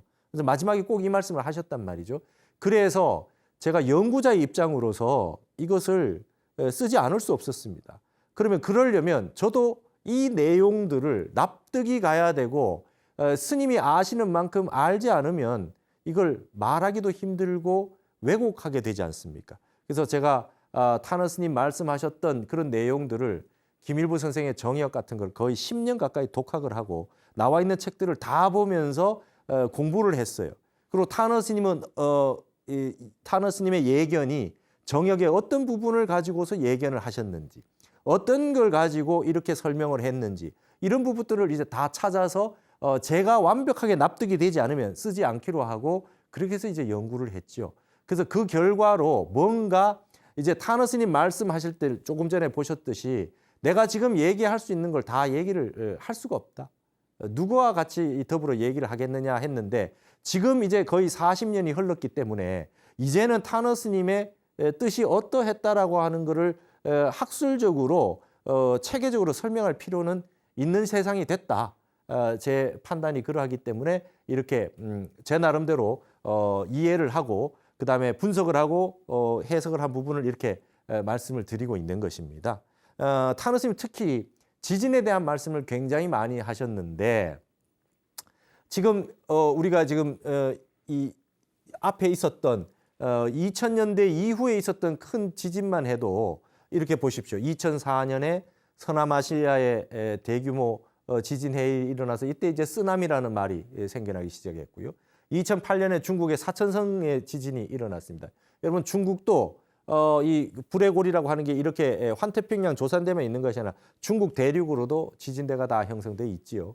그다음에 2011년에 일본 동일본 대지진이라고 하는 9.5라고 하는 그런 진도로 엄청난 지진이 있었습니다. 그 지진이 있은 다음에 일본의 스시마 섬 있는 그쪽에가 지진판이 4개가 붙어 있잖아요. 그렇기 때문에 거기가 다 움직였을 것입니다. 그러면 그 지진판이 움직이면 흔들리면 우리나라에도 영향이 없었다고 볼 수 없습니다. 일본에 큰 지진이 오고 난 다음에는 우리나라도 반드시 지진판이 흔들렸을 것이다. 그래서 양산 단층이 흔들려서 일어나는 형태가 2016년에 경주와 2017년에 포항에서 지진이 5를 넘어가는 지진이 이제 왔던 것이죠. 그러니까 한반도도 지진에서 마냥 자유롭지만은 않습니다. 그러나 다른 그 어떤 나라보다도 타너 스님 말씀이 다른 나라보다 그래도 지진의 안전지대다. 그나마. 그렇지만 전혀 지진이 없다라고 설명할 수가 없다. 이렇게 스님께서 분명히 말씀을 하셨거든요. 우리가 이런 부분도 대비를 해야 됩니다. 벌써 40여 년 전부터 타너 스님이 이 말씀을 하셨는데 우리가 넋놓고 있어서는 안 되겠다는 것이죠. 그래서 우리나라도 앞으로 이 그 땅에 있는 지질에 대한 연구라든지 너무 지하철이라든지 터널이라든지 이런 부분에서 지각이 너무 약하게 만들고 지금 이제 싱크홀도 많이 나오고 있는데 이런 부분에 대한 연구와 대비가 있어야 합니다. 일본은 지진이 많이 나니까 내진 구조라든지 설계할 때부터 많이 해서 지진 7이 일어날 정도가 돼도 흔들리는 정도는 있을 뿐이지 건물이 무너지지 않게 열심히 그 연구를 해서 해왔지만 우리는 지진이 그거보다 약하게 온다 하더라도 너무나 허술한 부분이 있지 않겠느냐. 지금부터라도 앞으로 굉장히 이런 부분에 신경을 써야 된다고 이렇게 봅니다. 그래서 지진 예견의 이제 예시들이 있는데요. 제가 여기 저의 책에 타너 스님이 그동안 하셨던 지진에 관련됐던 말씀이 나온 건 여기에 전부 다 모아놨습니다. 이 책에 다 모아놨기 때문에 한번 여러분들이 관심 있는 분들은 이렇게 보시면 되겠습니다. 그 설명은 제대로 뒷부분에서 많이 하지만 타너 스님이 언급하셨던 부분들은 대충 다 모아놨습니다. 그 대표적인 몇 가지만 보면 이렇습니다. 한국의 동남 해안 쪽 백여리의 땅이 피해를 입고 서부 해안 쪽은 융기하여 땅이 늘어난다 이런 말씀하셨어요. 그러니까 우리 그 한반도 지금 지진 일어났던 예를 들면 뭐 포항이라든지 이쪽 지역의 뭡니까 동남쪽 해안 쪽 이쪽은 스시마 섬과 관련이 있고 일본의 지진대에 움직이는 쪽이 관련이 되어 있기 때문에 그쪽 지대는 우리나라도 피해를 많이 입는다. 이 말씀을 타너 스님이 하셨어요. 대신에 이제 땅이 움직이면서 우리 서해안하고 중국 쪽에는 이제 융기가 돼서 땅이 연륙이 된다. 땅이 이제 붙어져서 이 땅이 붙는다. 이런 말씀까지 하셨어요. 이거는 아직까지도 일어나지 않은 현상인데 이걸 앞으로 어떻게 봐야 될 것이냐, 어떻게 해석해서 어떻게 연구를 해야 될 것이냐 하는 건 우리 후학들의 남아있는 과제라고 볼 수 있겠습니다. 예. 근데 지금까지 있어왔던 타너 스님의 말씀들이 거의 틀린 것이 없기 때문에 이런 부분을 아주 깊이 있게 우리 전 국민이 말이죠. 이런 것을 좀 알고 정책에 반영도 하고 국가 미래를 준비를 좀 해야 되지 않겠느냐 이런 생각이 듭니다. 그리고 여러분 잘 아시다시피 일본은 뭐 지진이 나서 침몰을 한다 이런 말씀 많이 들어보셨잖아요.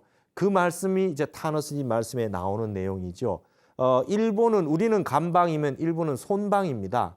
8개 가운데 손방은 입야로 푼다. 들어갈 입으로 푼다는 거예요. 그래서 우리나라는 감방이니까 동북방이니까 지하로 푼다. 지진이 와도 그치는 나라다. 우리까지 다 오지를 않는 결국 우리 땅에서는 그치게 된다로 푸는데 일본은 지진이 나면 입야라 들어간다 이게 쑥 꺼진다 이거죠. 그래서 그 북빙하가 녹을 때 3분의 2가 일본은 물에 잠겨서 독립을 유지하게도 작은 영토만 남는다 이런 말씀을 하셨어요. 그러니까 이걸 이제 쉬쉬할 것이 아니라 이런 역학적 원리에 의해서 스님이 말씀하신 부분이 있다. 그런 말씀을 하셨습니다. 그러면서 개인적으로도 업의 과부가 있지만 국가적으로도 큰 분야에서 봤을 때는 인과가 역연하다 이런 말씀을 하셨습니다. 우리나라는 우리 조상님들이 당하고 두들겨 맞고 이웃 나라로부터 침범을 많이 받아도 이 진심을 내지 않고 우리 땅을 보존하는 데 정도까지만 싸웠지 다른 나라와 그렇게 폭력적으로 하지 않았던 그런 이 조상님들의 음덕이 우리 후손들에게 미쳐서 앞으로 뒤에 좋은 과보를 받을 것이고 일본처럼 남의 나라를 저렇게 괴롭히고 저렇게 하면 틀림없이 뭔가 과보를 받는다 이런 말씀도 하셨습니다. 중국 본토 역시 균열이 일어난답니다. 그래서 만주와 중국이 이제 지금 통일 국가가 돼 가지고 여러 민족들의 그 자치구들로 구성이 돼 있어서 중앙 집권적인 그 중국이라고 하는 나라가 되어 있지만 중국도 중국 본토가 균열이 온다. 그래서 자치구나 이런 부분들을 전부 다 그 관리를 하기 어려워지는 상황이 오고 그런 형태가 일어난다. 그럴 때 우리의 원래 고구려 땅이었던 만주나 요동 이런 부분들이 자연스럽게 우리 영토로 다시 들어온다. 이런 말씀을 타너 스님이 하셨죠. 미국 전역도 소가 된다. 이 늪소자입니다. 중간중간에 이제 이 호수처럼 말이죠. 물이 생긴다 이 말이에요. 미국도 안전하지 않다는 것입니다. 그러니까 중요한 나라들에 대해서 스님들이 스님께서 이런 말씀들을 해 놓으셨다는 거죠. 그래서 이런 부분들은 이 스님께서 그러셔서 나는 과학은 잘 모른다. 과학은 잘 모르는데 땅에 불기운이 들어왔고 그다음에 그것이 역학적으로 그렇게 되는 거지 과학적으로 설명하라 그러면 설명할 수는 없다. 그런 말씀하셨어요. 그래서 어떤 일이 있었냐면 스님께서 말이죠. 인도의 성지순례를 가서 그것을 KBS에서 촬영을 해서 10주 이상을 TV에 방영했던 적이 있었습니다. 다큐멘터리로. 그래서 불교의 성지를 가는 그 프로그램이었는데 거기에 이제 그 전체 다큐멘터리를 만들었던 PD 분이 계셨어요. 그분 아주 유명하셔가지고 아시안 게임 서울 올림픽까지도 그 제작을 하셨던 그런 분인데 타너 스님과 같이 갔을 때 스님께서 이제 인도 성지순례를 갔으니까 네팔 같은데 가지 않으셨겠습니까? 그런데 이제 거기 가면 히말라야 산맥들이 있죠. 그걸 보고 타너 스님이 그러셨답니다. 저 히말라야 산에 눈 덮인 설산도 앞으로 저게 다 녹아 그러셨대요. 그랬더니 이 PD 분이 말이죠. 아유 스님 말도 안 되는 말씀 하지 마십시오. 그리고 핀잔을 줬다는 거예요. 그분이 이제 2020년 초에 돌아가셨는데 그분 말씀이 뭐냐면 내가 그때 아무것도 모르고 타너 스님한테 핀잔을 주고 말을 막아버렸다. 그때 내가 스님에게 자세하게 좀 말씀을 듣고 그랬더라고 한다면 그 이후에 많은 다큐멘터리를 제작을 하고 그랬을 텐데 얼마나 도움을 받았겠느냐. 내가 그때 참 스님에게 그렇게 무안할 정도로 핀잔을 줘서 말씀을 못하게 했던 그걸 참 죄송하게 생각하고 참회를 한다. 마지막에 그렇게 말씀을 하셨던 그런 일이 있습니다.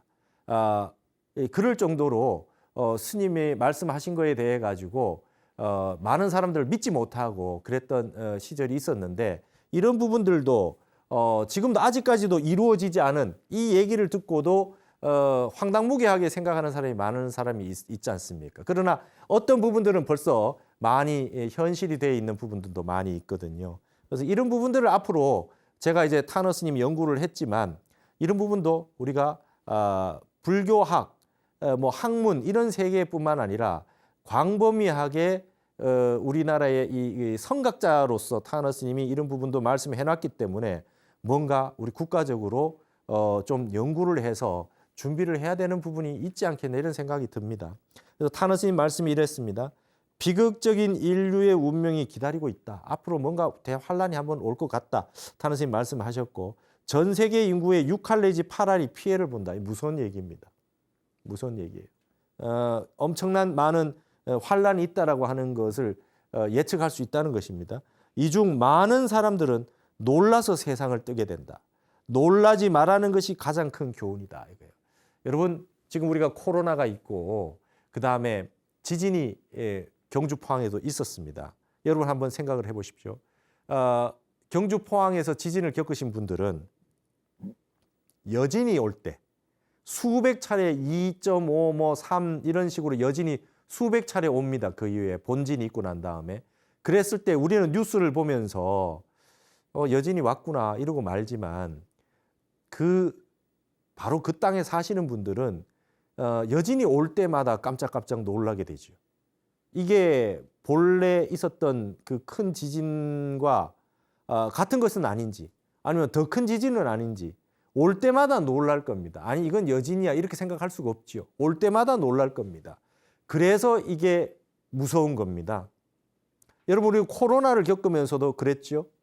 예, 어떻습니까? 주변에 코로나 걸린 사람 만나보지는 못했으나 늘 마스크를 쓰고 늘 불안, 공포 그런 마음 속에서 불안한 마음 속에서 지내게 될 수밖에 없지 않습니까? 이 마음의 스트레스와 이 불안 초조라고 하는 건 말로 할 수 없거든요. 환란이 일어날 때 환란으로서 많은 사람이 당사자로서 산사태라든지 뭐 이런 부분으로 세상을 뜨는 것보다 그 옆에 있는 사람들이 보고 그다음에 공포스럽고 걱정하고 이런 것이 지속되고 시간이 지속되면서 마음에 많은 정신적인 그런 병증들이 생겨날 수밖에 없다는 거죠. 그래서 타너 스님 하신 말씀이 우리가 이 타너 사상 한국학을 말하다해서 처음으로 타너 스님의 핵심 사상은 선사상이다. 제가 이렇게 말씀드렸는데 앞으로 미래의 세계를 준비하는 것으로서의 가장 큰 준비는 참선이라는 거죠. 마음을 흔들리지 않도록 어떻게 부동심을 가질 수 있느냐. 어떻게 매일 정진을 함으로 인해서 어떤 뉴스를 보고 어떤 상황이 오더라도 마음을 움직이지 않을 수 있느냐. 어떻게 선정을 유지하느냐. 이것이 앞으로 미래를 준비하는 가장 근본이라는 겁니다. 사재기를 하는 것이 중요한 것이 아니라 어떤 사태가 오더라도 지금은 말봅시대다. 지금 환란이 있다. 어쩔 수 없다. 그러나 이런 상황에서 마음을 평정심을 유지할 수 있는 그 내면의 심성을 길러야 된다는 겁니다. 여러분 어떠한 형태가 일어나도 어떤 사람은 말이죠. 겁이 나서 도망을 가지만 어떤 위기가 와도 그때 자기는 마음이 흔들리지 않고 옆에 사람을 도와주려고 하고 남을 구해주려고 하는 그런 대인의 마음, 군자의 마음, 호연지기를 가진 사람이 반드시 있지 않습니까? 똑같은 마음을 가지고 어떤 사람은 불안공포 초조로 병이 생기는데 어떤 분은 그 옆에 있는 사람을 도와주려고 하는 마음을 내는 사람들이 영웅들이 나오게 되는 것입니다. 우리가 타너 스님이 수십 년 전에 왜 이런 말씀을 미리 하셨겠느냐? 참선을 해서 마음을 요동치지 말아라 라고 하는 것을 설명해 주기 위해서 스님께서 얘기하셨다. 이런 것들이 타너 스님의 핵심이지 미래를 뭐 예견해서 맞추고 뭐 알았고 이렇게 하는데 스님의 종지가 있었던 것이 아닙니다. 뭔가 지금 우리가 코로나만 해도 타너 스님의 이 사상을 가지고 코로나를 맞이할 수가 있지요. 어차피 오는 병질이라고 하는 것은 우리가 벗어날 수가 없지 않습니까? 그러나 이거를 어떻게 우리가 대응을 하고 어떻게 우리가 맞아야 해야 될까라고 하는 것은 우리가 마음에 달려 있는 겁니다. 그야말로 이제 앞으로의 세계는 일체 유심조의 세계가 되고 있다. 이렇게 보아야 할 것입니다. 그래서 앞으로 우리가 다음 시간부터는 김일부 선생의 정역이라고 하는 것에 대해서 공부를 좀 해야 될 필요가 있습니다. 이것이 이제 굉장히 난해한 역학의 세계인데요. 이거를 오늘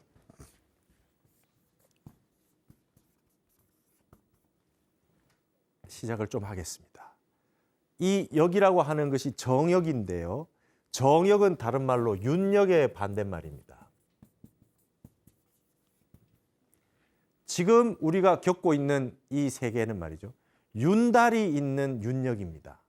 그 다음에 1년이 말이죠. 정확하게 360일이 되지 않아서 뒷소수점짜리가 자꾸 남으로 인해 가지고 정확하게 뭔가 딱 떨어지지 않게 돌아가고 있는 역입니다. 그래서 이 정역이라고 하는 거는 여기에서 윤역이 정역이 된다는 거고, 역이라고 하는 것은 뭐냐면 이게 달력입니다. 달력.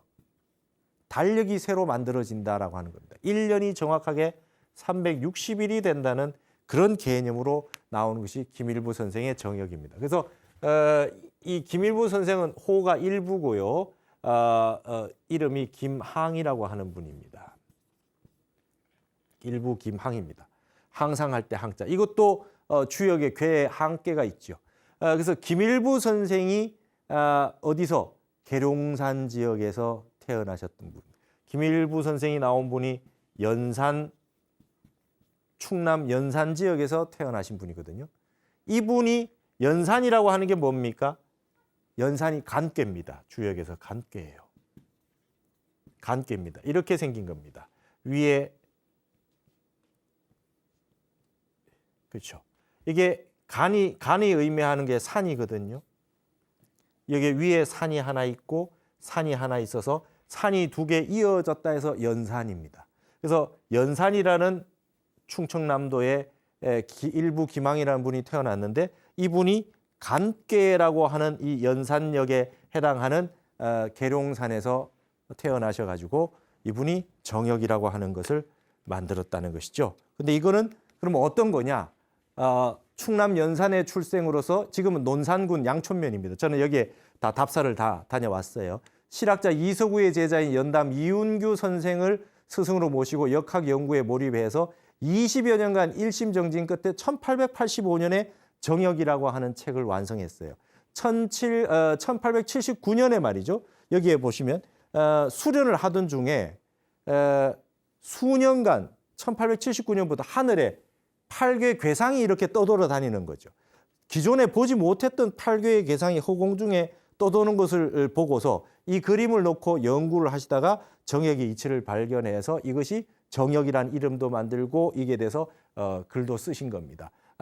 약 4,700여 자가 됩니다. 노자 도덕경보다 도덕경과 길이가 양이 비슷한 그 정역이라는 책이 있어요. 그래서 이때 1885년에 정역이라는 책을 완성을 했고, 탄어 스님의 역학이라고 하는 것은 주역을 비롯해서 정역에 나온 내용들을 중심으로 해서 봤다는 거죠. 이 내용은 어떠냐? 향후 1885년 이후에 김일부 선생이 써서 앞으로 100년 뒤의 역사에 이 지구의 미래에 대해서 설해주는 역학의 책이다, 이런 말씀을 하셨다 그래요. 그래서 탄어 스님이 1983년에 입적하시면서 이제 정역의 시대가 한번 펼쳐질 것이다, 이렇게 말씀을 하셨습니다.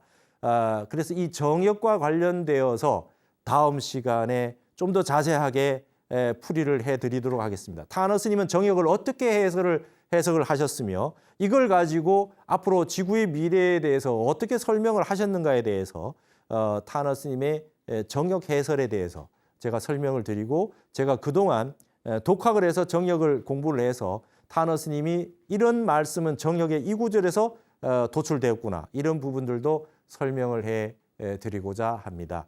그래서 오늘은 탄어 스님의 이런 그 여러 가지 미래에 대한 이야기, 그 다음에 지진에 대한 이야기, 그 다음에 정역에서 비롯되었다, 정역을 역학적으로 풀이한 부분이 있다라고 하는 부분까지 말씀을 드렸습니다. 다음 시간에 이것을 이어서 깊이 있게 공부를 한번 해보도록 하겠습니다. 감사합니다.